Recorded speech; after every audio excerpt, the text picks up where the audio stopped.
Martha and I like to linger in bed for a few minutes each morning after the alarm clock rings.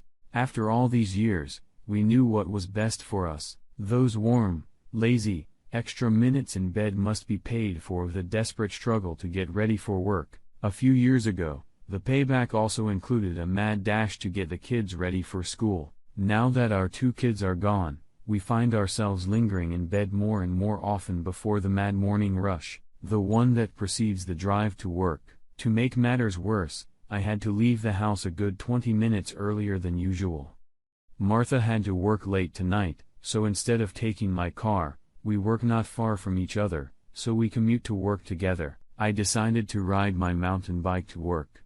The weather forecast was also predicting a gorgeous spring day. I took the last bite of my toast, washed it down with coffee, and was ready to go. "I'm on my way, honey." I called out toward the bathroom where Martha was still busy. I waited for her to poke her head out the door and speak to me, but I didn't hear a response. "I'll see you tonight. I love you," I added after a few seconds. I was running late. I didn't have time to ponder the lack of response from Martha. I threw my keys in my backpack and walked out. I'm Frank McKay, 53-year-old office manager for the State Department of Public Works. My wife, Martha, 49, works as an administrative assistant in the main office of a manufacturing company. We both look better than average, but Martha is dazzling, if I may say so. She doesn't look her age. Many men look in her direction when we go out. 10 minutes later, I heard a whistle announcing that I had received a text message. A few seconds later, my cell phone rang. It's hard enough to keep track of all the cars while biking, and I didn't talk on the phone while on the road. I answered my phone at work. I got to work on time, but was so busy getting properly dressed for an 8:45 meeting that I left my cell phone in my backpack, forgetting about all the phone calls. Later, I followed a group of coworkers for lunch. Finally, during my afternoon coffee break, I remembered the phone calls. I had 5 messages from Martha, 2 text messages, and 3 voice messages. The first text message was sent at 8:10 and read, "You have the wrong keys. Call me." The second text message was sent at 8:35. "I'm waiting for your call." I then listened to the voicemail. The first message was left at 8:11. "Hi, honey. You took the wrong set of keys when you left. Could you drop them off at my work this morning? I'm going to need them. Call me." Her voice was a little harsh, and I didn't understand why. She doesn't need the keys at work. They use a state-of-the-art security system with a key card. The second voicemail was left around 1015. "What are you doing, Dave? I've been waiting for the keys all morning. Call me. I have better things to do than wait for you." I've known Martha for over 25 years, 23 years as a wife. It was obvious to me that she was royally pissed off. Anger and contempt oozed from every word. Before listening to her last voicemail message, I pulled my keys out of my backpack and placed them on the table. I listened to the last message left at 12:55. "Where are you? I'm still waiting for my keys. I don't know what you were thinking this morning, but they better be on my desk this afternoon." This time, Martha didn't hold back her anger. She was almost shouting. I was stunned. Lately, I had begun to get used to Martha getting angry at me over nothing. As she approached 50, I thought that perhaps she was going through changes in her body that were causing her to act strangely. This was the explanation she gave me when I pointed out her change in behavior. She rebuked me when I asked her to see a doctor for hormone treatment, or whatever it is they do with menopause. Life with Martha had gotten very difficult lately. Our relationship was strained.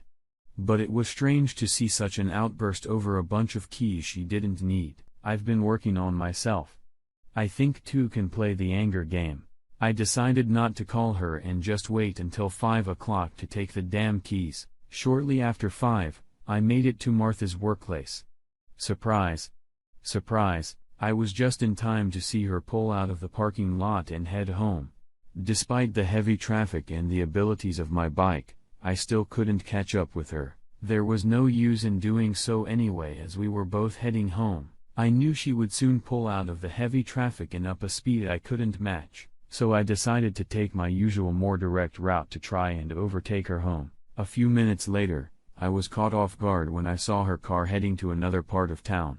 It was an easier route for me. I could cut through the park, but definitely not the best route for Martha. She turned onto a street lined with many two-story duplexes and parked at the curb. I had my suspicions, so I slowed down watching her from afar as she climbed the stairs and rang the doorbell, typing on her phone. Even from where I was standing in front of my bike, I heard her text ring out. She read the message, walked back to her car, and drove off. What the hell happened?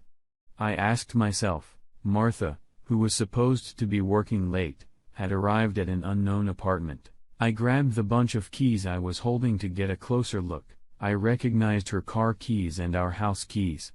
However, there was another key that I didn't recognize. I had a feeling it was the key that Martha was sorely missing.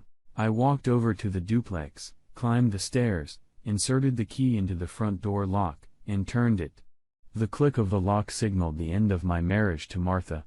I didn't open the door. I needed to think.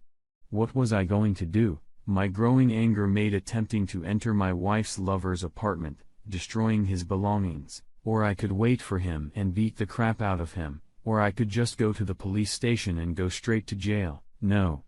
Blind anger wasn't the right answer. But I had to do something. I looked into the apartment. Technically, I was committing trespassing, but if I hurried, I wouldn't get caught. The first thing I saw was neatly folded mail on a small table in the hallway. I grabbed the phone bill.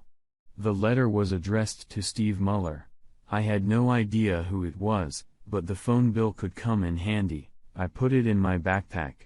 There was enough information for the moment. I didn't want to get caught spying in someone else's apartment, so I got the hell out of there. Instead of heading home, I drove to a nearby hardware store. Within minutes, I had a duplicate key. I expected Martha to be home, but her car wasn't in the driveway. I didn't know what her lover had texted her, but it had to be a message to meet him somewhere else. I decided to play with Martha for a while. I called her, but she didn't answer. I didn't leave a text message, but I sent her a voicemail. I'm running late too, but I'll bring my keys soon.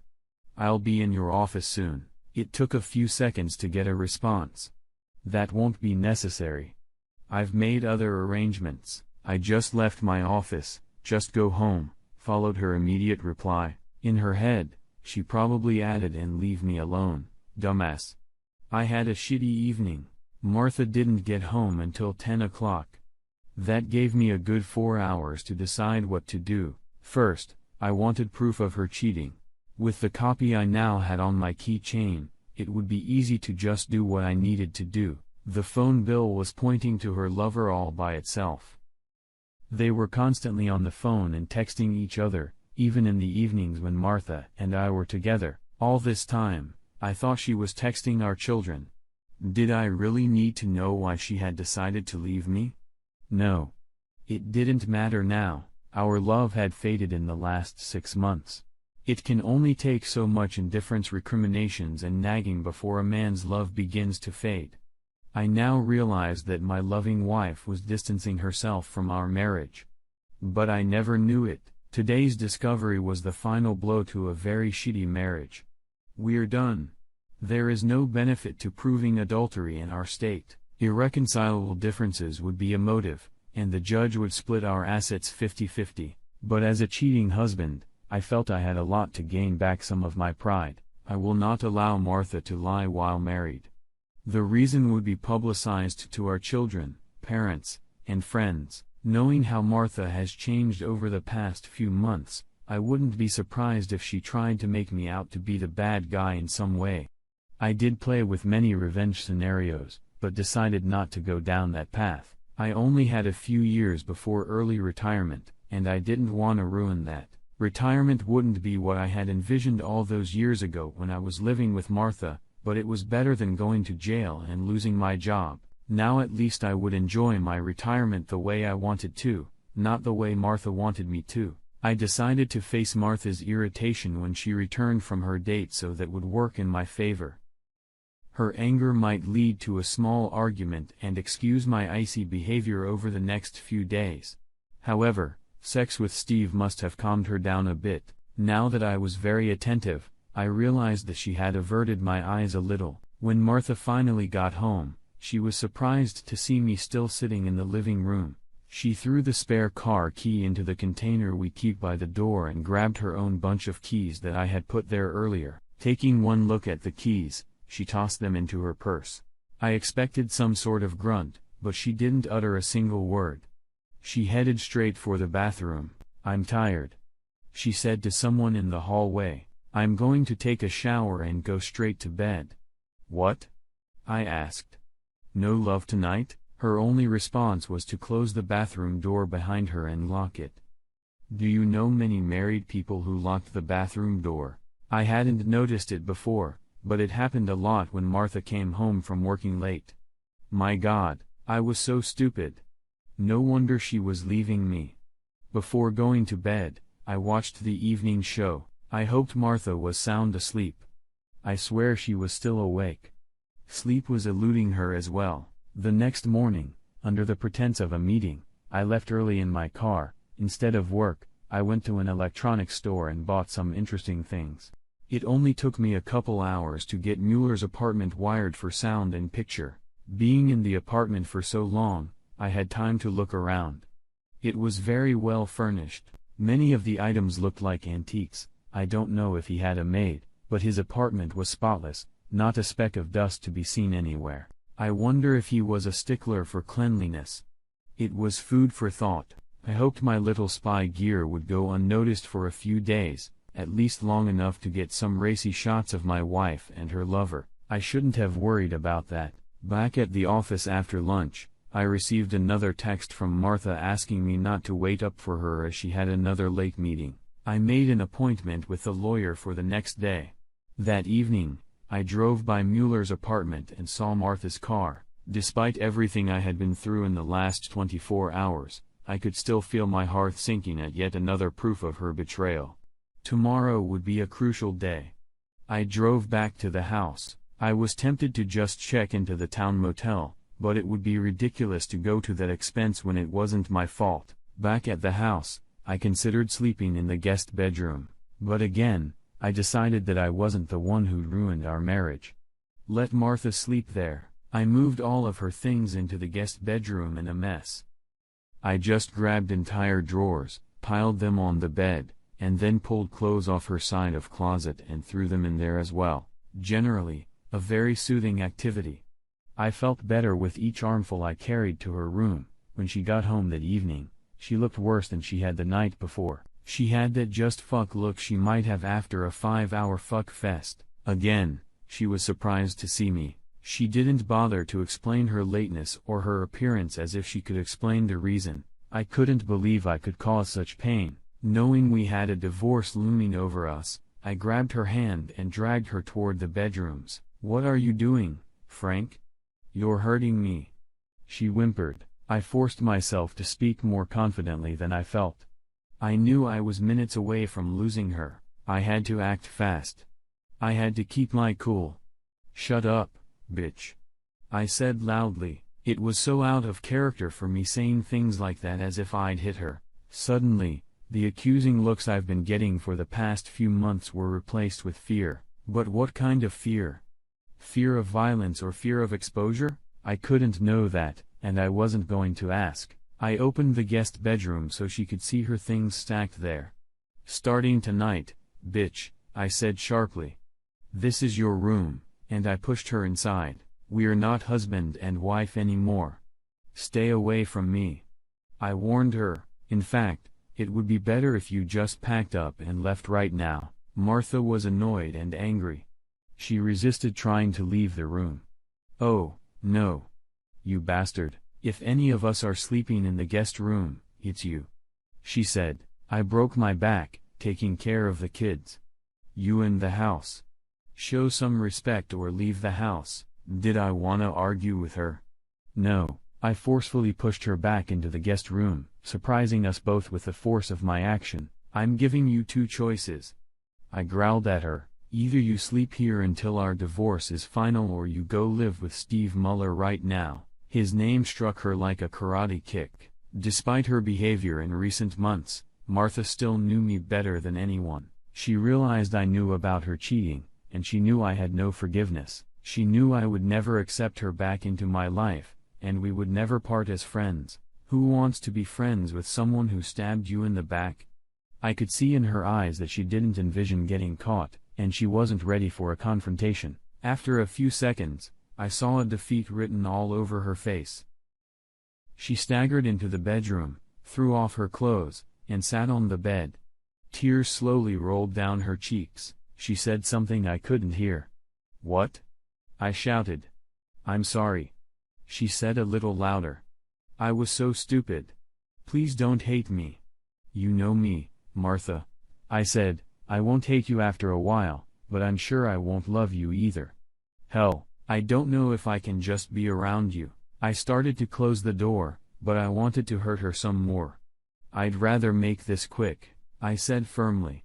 "I'd appreciate it if you left as soon as possible. Just sign the divorce papers you'll be getting soon, and we'll never have to see each other again." I closed the door, speaking to Martha one last time before the court hearing. The last sound I heard was her sobbing. The next day, I picked up my spy gear from Mueller's apartment. My next stop was my attorney. Since my demands were simple, he showed me that the divorce papers could be delivered within 2 days. I paid him in advance and left. I tried to go back to work, but it was more than futile. I finally explained my predicament to my supervisor, who told me to take a few days off. I drove home, but when I arrived, I saw Martha in the process of moving and parked further down the street. From the video I watched, I recognized Steve Mueller helping her. I had the urge to beat him up, but the extra 3 inches 40 pounds he had against me made that more desirable than possible. I left. Later that night, I felt the real impact of Martha's betrayal for the first time. My anger vanished, replaced by a loneliness like I had never experienced. The divorce would have been more traumatic if our children still lived with us. What was a blessing was also a curse, as I had no one to turn to for comfort. My parents were deceased. My brother and sister lived on the other side of the country. I decided to reach out to my 2 daughters. I was surprised to learn that Martha had not yet contacted them. She called and texted them all the time in college. A few weeks ago, if someone had asked me the proper behavior toward a cheating spouse, I would have advocated discretion, keeping the peace, and respecting 23 years of devotion as a mother and wife. Now suffering, desperate for love, or at least sympathy, I told my 2 daughters, Mandy and Tess, all about it. I felt good knowing that neither of them doubted me when I told them that their mother had cheated on me, left me for another man. For a moment, I thought they might have known about their mother, but they were very upset by the news, and I dismissed the thought. My barely restrained sobs also helped to convince them. Their understanding was a great comfort to me. I made a big mistake that day. By the time I finished calling the kids, I had already had 1 full bottle of wine. I'm not a big drinker. Martha and I might have 1 or 2 bottles of wine a week, or sometimes 6 beers. The mistake wasn't the drinking.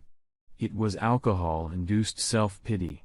Faced with failure, a man must take responsibility for that failure, but try as I might, I couldn't understand what I had done to push Martha away. My job had never been an obstacle to my family life. I didn't have to travel maybe once every 5 years for retraining. My overtime was limited to a few fixed periods a year. To be honest, I've probably let myself go a bit in the last few years since I turned 50, but I was by no means fat or out of shape. Mueller didn't seem much younger or in better shape than I was. I wondered if he was a better lover, an area in which my knowledge was rather meager. I hadn't had much experience before I met Martha, just 4 girlfriends between the ages of 18 and 28, and Martha and I had a lot to learn together after we met. I don't think Martha left me for social status either. His apartment didn't seem outlandish, his pieces of furniture showed more than anything else. But he wasn't a father. We were probably in the same income bracket. As I curled up in the fetal position for the night, it occurred to me that there was no good reason why she left, only that I was who I was. Can you struggle with being yourself? Can I stop existing so that everything can be okay? My call the next morning came around 10 o'clock. I picked up the phone without looking at the caller ID. "You son of a bitch!" Martha yelled. "You shouldn't have been so rude, demanding, and tests." For a second, I wanted to just hang up, but part of me wanted the confrontation to put this whole nightmare behind me. "What's rude, sweetie?" I asked. "The way you cheat on me for months, or the way you move in with your lover, or is it all of the above?" There was only silence. "I hate silence." "Martha, some part of me still loves you," I said. "I won't say whether it is my female part or my male part, perhaps my stupid part, but there's one thing I'll never do, lie to our family."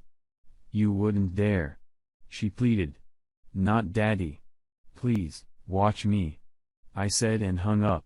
My finger hovered over the speed dial button for Martha's father, but I didn't press it. Harvey had been miserable since his wife died of breast cancer 2 years ago. He was a very good man, but in his 80s, his health was a bit fragile. I think his will to live was a little weak. I could certainly understand that today, and he was a good man. I might as well have let him die peacefully instead of ruining his life because of his daughter's behavior. My anger was receding. I decided to inform Martha of my decision. I picked up Mueller's cell phone bill and dialed the number listed on it. A male voice answered. I hesitated for a second. "Martha McKay, please?" I asked. There was silence for a moment. I could hear someone crying in the background. "Obviously, Martha." "Who's asking?" Mueller asked. "Her father, you fucking piece of shit." I lied, unable to hold back a wave of indignation. "Oh, and forget about talking to her. Just tell my daughter not to call me. Forget I exist and leave my grandchildren, my son-in-law, and me alone. Bye, asshole." Less than a minute later, feeling a little remorseful, I dialed Martha's cell phone number. She answered almost immediately, but didn't say anything. She was still hiccuping with tears. "Hello, Martha." I broke the silence. "Did you have a good day?" "Frank, why?" she asked. "Why did you tell my father?" "It would destroy him. He's been in such poor health lately." "You knew that?" "Hey, don't shift the blame, bitch," I said, as such an insult was hard to utter. "It wasn't your father who was on the phone with your lover. It was me. I love your father, and I know you would have killed him with your cheating." I want to emphasize something here. "Are you listening to me?" "Yes," she said. "I'm listening. Don't ever let this guy come between me and my girls, or your father will know everything about you. All the raw details, as you rightly put it," I told her. "Don't think I'm kidding. I've trusted you for most of my adult life. I didn't know it was possible, but you broke that trust." I'm repeating myself, but I have to fight myself not to just shoot you on sight. I have a lot of hate in my heart for you, and that's what defines me at this moment. Do you get it? "Yes," she finally said between sobs. "Mark," she sobbed. "I'm so sorry. I never wanted this." "Neither did I," I said and hung up. 6 months later, I received the official papers that defined the official end of my marriage. I had recovered from my bout of depression, but there was still something missing in my life. I couldn't figure out what it was. I dated a few women, but I didn't get very far. I guess they recognized that I had a lot of baggage. I had a one-night stand with a work acquaintance divorced like me.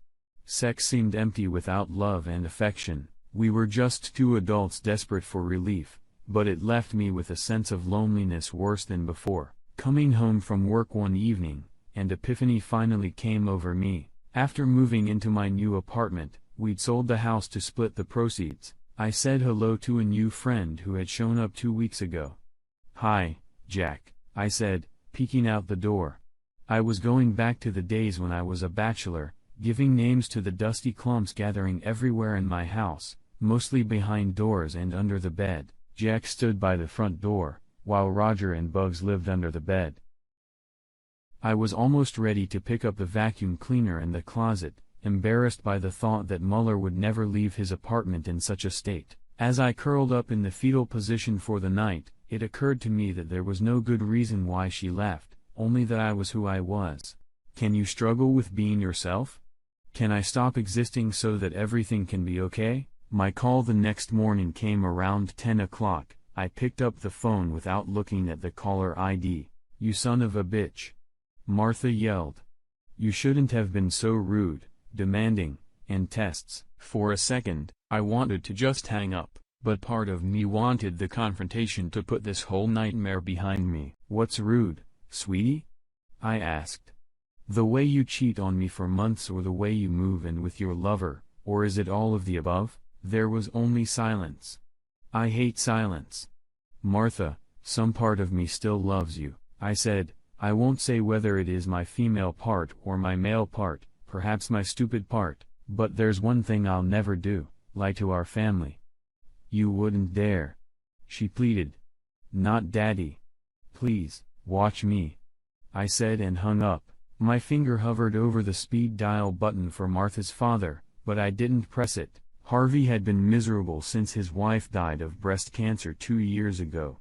He was a very good man, but in his 80s, his health was a bit fragile. I think his will to live was a little weak. I could certainly understand that today. And he was a good man. I might as well have let him die peacefully instead of ruining his life because of his daughter's behavior. My anger was receding. I decided to inform Martha of my decision. I picked up Mueller's cell phone bill and dialed the number listed on it. A male voice answered. I hesitated for a second. "Martha McKay, please," I asked. There was silence for a moment. I could hear someone crying in the background. "Obviously, Martha." "Who's asking?" Mueller asked. "Her father, you fucking piece of shit." I lied, unable to hold back a wave of indignation. "Oh, and forget about talking to her. Just tell my daughter not to call me. Forget I exist and leave my grandchildren, my son-in-law, and me alone." By asshole. Less than a minute later, feeling a little remorseful, I dialed Martha's cell phone number. She answered almost immediately, but didn't say anything. She was still hiccuping with tears. "Hello, Martha." I broke the silence. "Did you have a good day?" "Frank, why?" she asked. "Why did you tell my father?" "It would destroy him. He's been in such poor health lately." "You knew that." "Hey. Don't shift the blame, bitch," I said, as such an insult was hard to utter. "It wasn't your father who was on the phone with your lover. It was me. I love your father, and I know you would have killed him with your cheating." I want to emphasize something here. Are you listening to me? "Yes," she said. "I'm listening. Don't ever let this guy come between me and my girls, or your father will know everything about you. All the raw details, as you rightly put it," I told her. "Don't think I'm kidding. I've trusted you for most of my adult life. I didn't know it was possible, but you broke that trust." I'm repeating myself. But I have to fight myself not to just shoot you on sight. I have a lot of hate in my heart for you, and that's what defines me at this moment. Do you get it? "Yes," she finally said between sobs. "Mark," she sobbed. "I'm so sorry. I never wanted this." "Neither did I," I said, and hung up. 6 months later, I received the official papers that defined the official end of my marriage. I had recovered from my bout of depression, but there was still something missing in my life. I couldn't figure out what it was. I dated a few women, but I didn't get very far. I guess they recognized that I had a lot of baggage. I had a one-night stand with a work acquaintance divorced like me. Sex seemed empty without love and affection. We were just two adults desperate for relief, but it left me with a sense of loneliness worse than before. Coming home from work one evening, an epiphany finally came over me. After moving into my new apartment, we'd sold the house to split the proceeds. I said hello to a new friend who had shown up 2 weeks ago. "Hi, Jack," I said, peeking out the door. I was going back to the days when I was a bachelor, giving names to the dusty clumps gathering everywhere in my house, mostly behind doors and under the bed. Jack stood by the front door, while Roger and Bugs lived under the bed. I was almost ready to pick up the vacuum cleaner in the closet, embarrassed by the thought that Muller would never leave his apartment in such a state. The next day, I ripped the corner of the condom wrapper off and left it on the floor by the bed. I pulled the blanket up, jumped around a little in the middle of the bed to disturb the sheets, and put the blanket back down almost exactly as it was. I also left the imprints of 2 glasses on the coffee table, some ashes in the toilet, and a working ceiling fan. I picked up another porcelain trinket, broke it, and threw it in the trash. I grabbed a rare bottle of wine off the shelf, picked the one with more dust on it, opened it, poured it down the drain and left the empty one in the trash. That was my grand finale. That evening, my phone rang. It was my youngest test. Daddy, you have to do something. She yelled.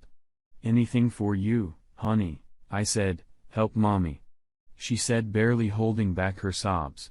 She's at the police station. This guy hit her and she called the police. She has nowhere to go. She doesn't want to go back there anymore. He's gotten pretty violent lately, and she said, hang in there, honey. I interrupted her.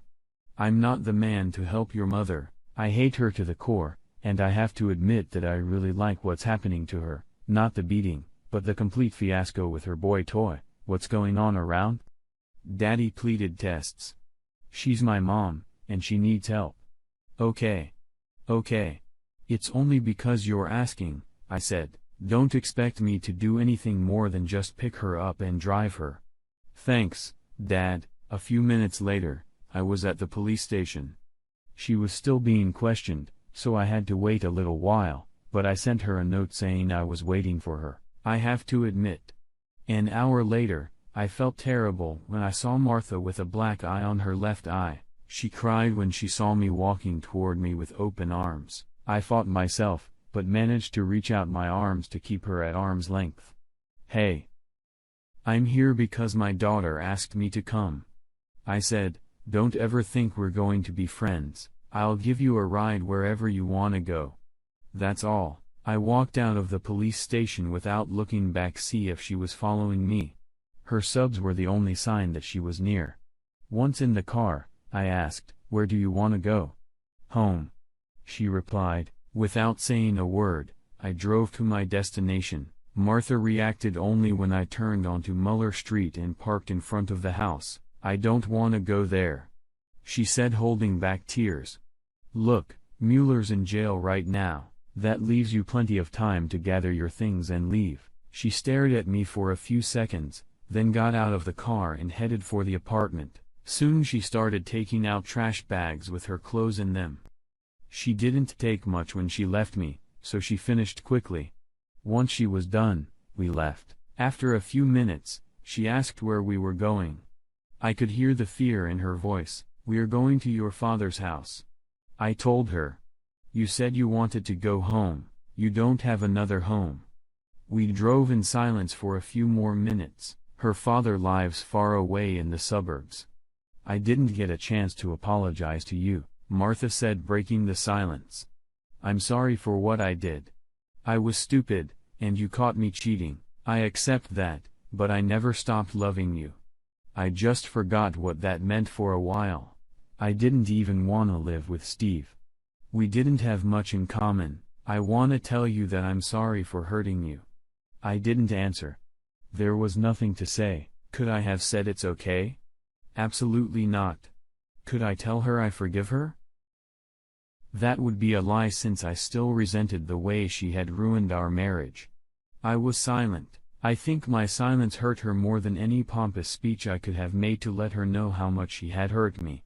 I still couldn't understand how you could swear your love to a man and then hurt him so seriously. Near her father's house, Martha looked at me. What am I going to tell my father? She asked. It rendered me speechless. What the fuck? We'd been divorced for months, and she hadn't told her father. You've got to be kidding me, I said. Harvey doesn't know we're divorced. Well, I just told him we were in trouble. Martha said, you're definitely in trouble now. I replied, find a good reason, but don't make me the bad guy, or I'll hear about it and tell him the truth. It was late, but I didn't offer to help Martha move her things into her father's house. First of all, I was enjoying her misery a little. Second, I didn't want to talk to Harvey. The next day, I parked across the street from Mueller's house. He got home just before noon. It was time to put the final nail in the coffin of their flotation. I grabbed the cheapest bottle of Chilean wine I bought along the way, a $10 investment, and headed up the stairs. Miller opened the door and was surprised to recognize me. "Hi," I said. "We've never met, but I'm Frank McKay, Martha Sharp's ex-husband." I offered him a bottle of wine, and he took it. "Here, take it, so you know I'm not a freeloader. This will replace the other bottle of wine I emptied," I said. Then I stuck my hand in my pocket and pulled out a key. The key to his apartment. I gave it to him. "Oh, and I won't be needing this either. Martha moved out last night." I smiled all the way to my car. I was in high spirits knowing that Mueller would be more sorry for the loss of his $900 bottle of Chateau Montelena than for the loss of Martha. I had a springy step. Revenge can be so sweet. I guess I can move on now after burning that bitch.